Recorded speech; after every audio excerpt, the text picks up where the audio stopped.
रिश्ते वाले। बेटी आगे क्या करने का इरादा है? मैं, आंटी आपके जाने के बाद निम्को खाऊंगी। बिस्किट तो आपने छोड़ा ही नहीं। मुझे दिन में रोशनी और रात को अंधेरा नज़र आता है। कहीं मुझे प्यार तो नहीं हो गया? बीवी, ये फ़कीर आज मेरे हाथों मरेगा।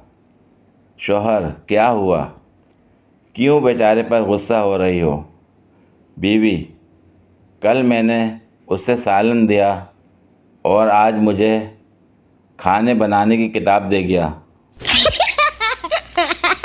हमसाए 2 प्लेट चावल कभी नहीं देकर जाते ताकि अमन से बंदा खा ले। लड़ाई करवाने के लिए 1 प्लेट देकर जाते हैं।